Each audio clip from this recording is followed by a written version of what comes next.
Oh, yes. My name is Landa, and I was incarcerated because of drug-related crimes from the years of 2011 to 2014.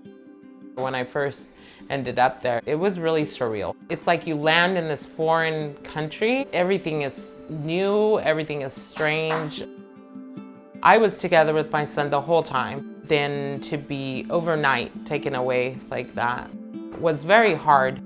His name is Zach. He's currently 12 and he is on the spectrum. He's autistic and he is nonverbal.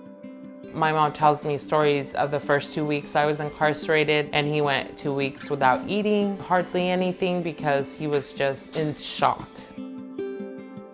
Through this process of learning what it is to be autistic, he has shown me a lot. Even though he's nonverbal, he shows his expressions through body, through hand movements.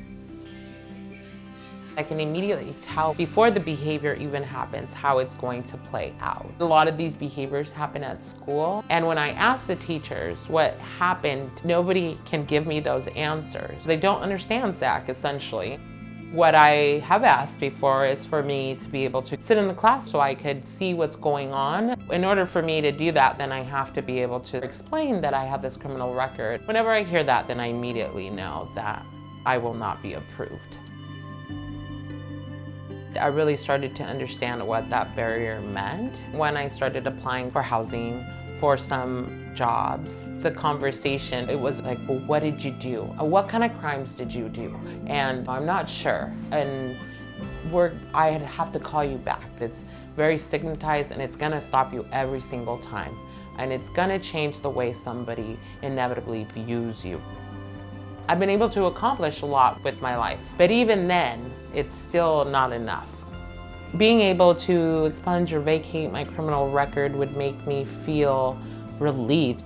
Having the clean slate passed would mean that I would no longer have to live in fear of my criminal background coming up every time for volunteering at my son's school. It means I could leave it behind me. I did this journal here for Zach while I was in prison. They instantly put me back in this place where I was at and how I was feeling at the time.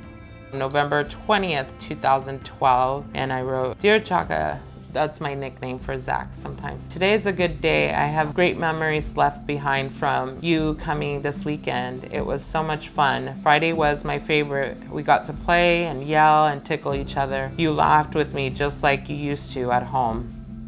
Every time, it was like I was counting down till I would see him again. You cannot make policy and legislative effect on communities if you don't know the struggle that they are going through. I'm just one individual story, but there are millions of people with very similar stories just like mine. It would bring so much relief to so many people. If passed, clean slate legislation would clear millions of criminal records for people across Washington state. Carolina learned from her past. This time Washington does too. Learn more at civilsurvival.org/cleanslatewa/.